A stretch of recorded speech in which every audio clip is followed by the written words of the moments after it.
Monsieur Armand Moukoulou est notre tout premier invité. Bonsoir et bienvenue à vous. Bonsoir madame. Un habitué de ce plateau et surtout vous êtes communicateur de l'Union Sacrée, plus précisément de la FDC. Aujourd'hui on revient sur les élections des membres du bureau définitif du Sénat. Oui, après tout ce qu'il y a eu, finalement, l'ordre est revenu. Effectivement, c'est vrai, c'est une joie, mais c'est d'abord un sens des responsabilités d'État. Vous voyez, parce que nous sommes au deuxième quinquennat du président de la République, son Excellence Félix Antoine Tshisekedi Tshilombo, qui est la haute autorité de référence de l'Union Sacrée de la Nation, sa vision salvatrice, parce que c'est lui-même le président de la République qui est l'auteur de cette vision de l'Union Sacrée de la Nation avec toutes les institutions qui accompagnent cette vision. Et donc, nous tenons d'abord à présenter nos sincères félicitations en tant que communicateur de l'Union Sacrée de la Nation, coordonnateur adjoint de tous les communicateurs de l'Union Sacrée de la Nation. Nous adressons nos félicitations à tous les bureaux, à tous les niveaux bureaux définitifs du Sénat, la Chambre haute de l'Assemblée nationale, donc les circuits des sages, les réseaux des intelligences, des hautes factures en fait. Et donc tout s'est passé dans une ambiance bon enfant. Je pense que c'est la démocratie qui a régné. Et il y a eu challenge, Vous avez vu au niveau de la présidence, il y a eu désistement d'un candidat en faveur de l'honorable sénateur Sama Lukonde. Et donc c'était M. Idriss. Et puis après est venu le tour pour d'autres postes qui étaient vacants, parce qu'aujourd'hui c'est occupé en fait.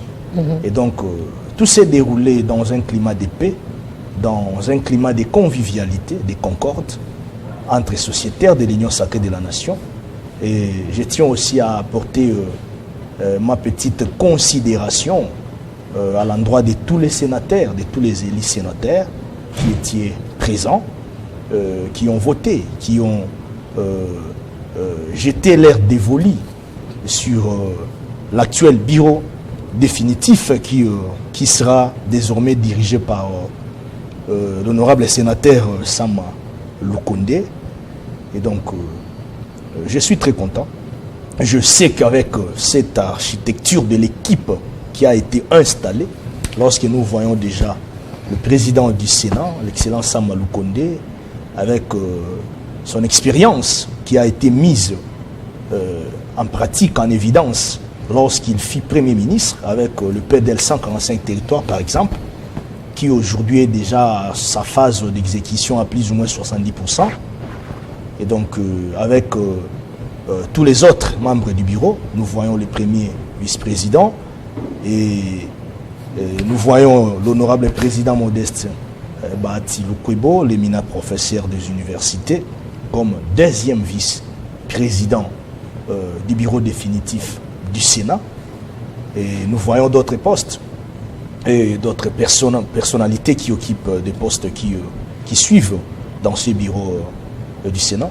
Et donc, ensemble, nous osons croire qu'avec la sagesse de l'honorable Bahati Lukwebo, qui fut d'abord président du Sénat, parce qu'il est le président honoraire, nous devons le rappeler, et je crois avec sa participation dans ces bureaux, sa sagesse qui sera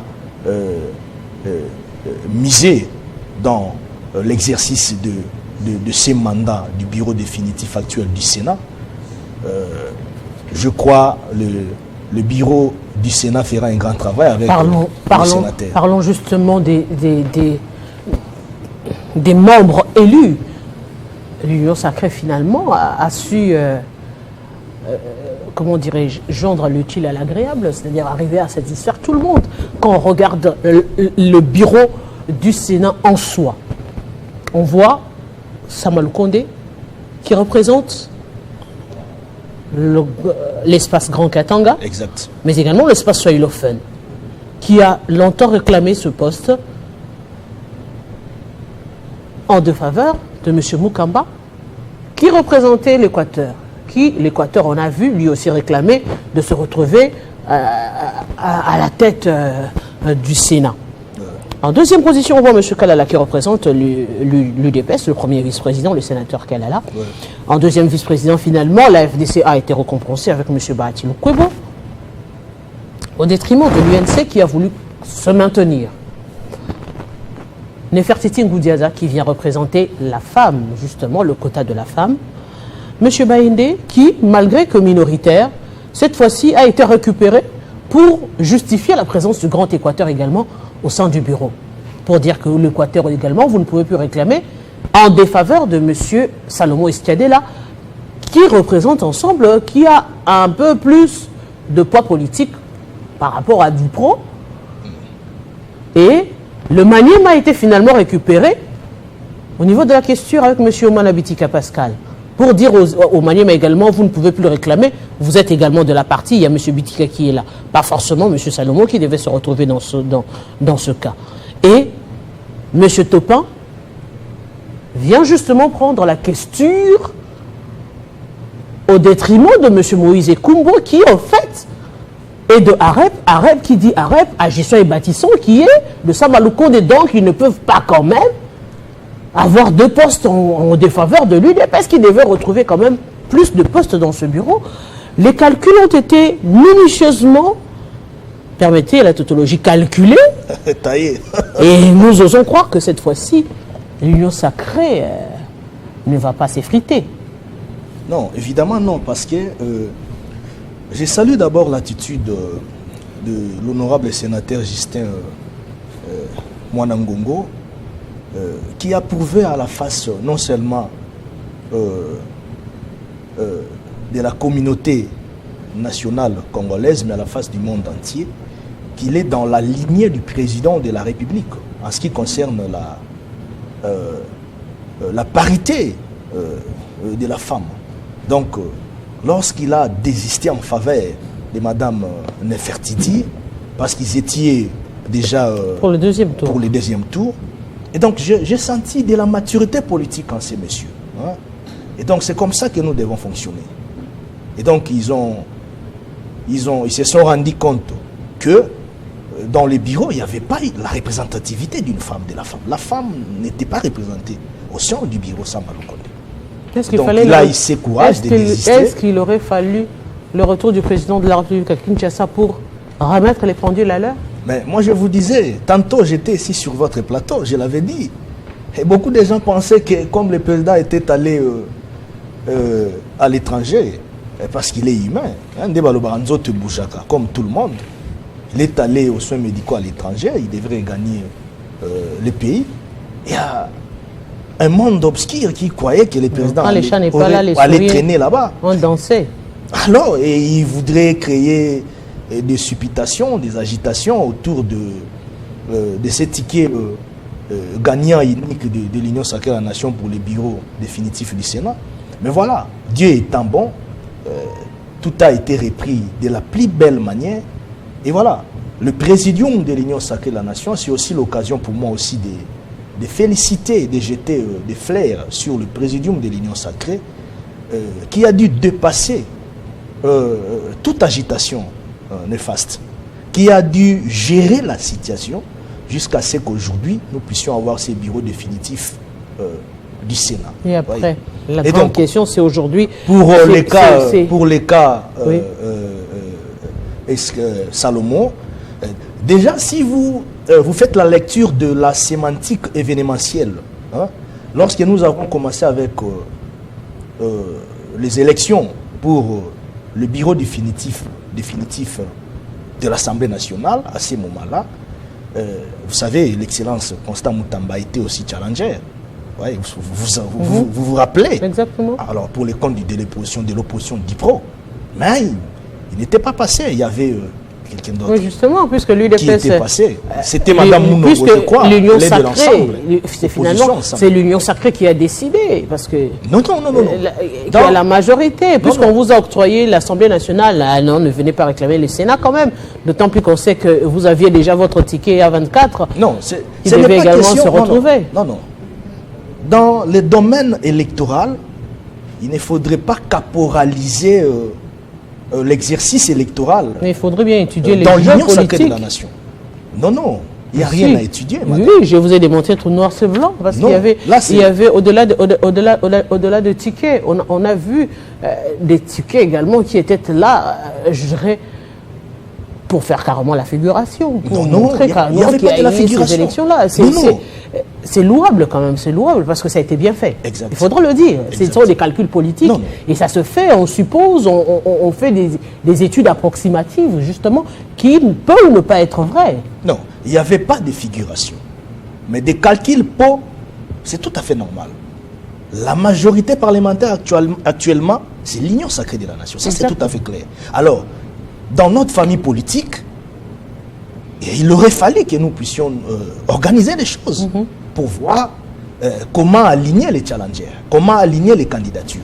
Mais ce qui n'avait pas été le cas, parce qu'à un moment donné, nous avons vu chacun voulait être candidat. Et bon, comme il y a de la démocratie qui règne au sein de l'Union sacrée de la nation, nous sommes allés comme ça. Vous conviendrez avec la population congolaise aujourd'hui que la gestion des ambitions devrait se faire en interne. Et cela a été prouvé avec ce qui a été fait en dernière minute, malheureusement, parce que ça a donné une mauvaise image, quand même, il faudra le dire, cette gestion démesurée des uns et des autres. Est-ce qu'il ne faudrait pas à ce jour, puisque tout a été mis en place, il ne reste que les mandataires publics et autres, est-ce qu'il ne faudrait pas arriver à mettre une harmonisation correcte et efficace au niveau de l'Union sacrée finalement, pour mieux continuer, en lieu et place de continuer de la manière dont les choses sont en train de se passer? Je crois qu'il faudrait que le présidium de l'Union sacrée se ressaisisse. Parce qu'il faudrait que l'honnêteté règne dans le présidium de l'Union sacrée de la nation. Moi, je le disais tantôt ici, parce que moi, personnellement, je suis libre penseur d'esprit, je suis libre d'esprit, je réfléchis, je suis communicateur de l'Union sacrée. Moi, personnellement, j'étais quelque part lésé, j'étais quelque part inquiet de voir, par exemple, l'honorable Vital Kamere, qui a des regroupements politiques, l'un dirigé par son fils, ce qui n'est pas aussi un péché, c'est un politique qui dirige AVK 2018 et l'INC, je crois, avec son secrétaire général, ce qui est tout à fait normal, de voir AVK 2018 aligner un candidat pour les comptes de l'Union sacrée, pendant que le candidat unique de l'Union sacrée était déjà plébiscité, le professeur Modeste Batulukwebo. On a dit que le président avait seulement... Vous comprenez? Le président avait seulement parlé du président. Mais écoutez, non, là ce sont des choses qui se relatent.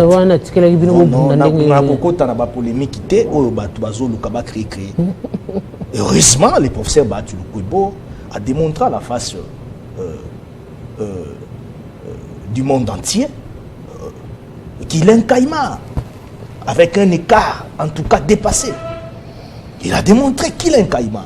Bon, c'est bon, il a accepté, simple qu'il est, sympa, modeste, comme l'indique son nom, sans faire tambour, trompette. Ah oui, les violons vont il est allé. Les violons vont s'accorder. Et voilà, il a gagné. Félicitations au professeur Modeste. Les violons vont finalement s'accorder avec les membres du bureau, avec un président aussi tempéré également que lui, M. Samal-Konde, il faudra le dire quand même. Bon, ça sera la symbiose des expériences. Hein? Ça sera en fait la symbiose des expériences conjuguées dans le bureau définitif du Sénat. Vous voyez, avec la haute sagesse de l'honorable Batulukwebo, qui connaît bien ces circuits. Vous voyez, il va servir d'un pont, il va servir d'appui, de levier. Vous voyez, pour que le président Samalou Konde, avec toute l'équipe, puisse fonctionner en bonne et due forme, comme il faut. Mes chers Momokolo, je vous dis merci. Bon, je voudrais dernier mot. Je voudrais juste seulement demander au présidium de l'Union sacrée de la nation à beaucoup de sagesse, à l'unité, hein, à l'unité, d'être serein, de rester soudés, solides. Parce que là, nous sommes au deuxième mandat du président de la République. Vous voyez? Donc ça ne sert à rien. Un mandat de réalisation. Des coups bas, l'un contre l'autre, ça ne servira pas. nous tenons à remercier le chef de l'État pour ses directives et orientations, comme la haute autorité des références de l'Union sacrée de la Nation. J'ai apprécié aussi la sagesse du doyen Mukamba, qui a démontré de quoi est-ce qu'il est, il est doyen. Il était calme et ça s'est passé bien. Les élections se sont déroulées en tout cas en toute démocratie. C'est l'occasion pour moi de saluer et puis de féliciter encore pour la énième fois l'honorable Modeste Batsulukwebo, très combattu. Et il a reçu des coups partout, des coups bas, des Monsieur Armand Mokolo, nous vous disons grand plein merci. d'obstacles plantés sur son chemin pour qu'il ne soit pas au bureau définitif du Sénat. Nous le savons. Mais aujourd'hui, la vérité a triomphé et ça prouve à suffisance que Batsulukwebo est fort. Merci. Il restera fort, il est incontournable et il est toujours loyal aux côtés du président de la République.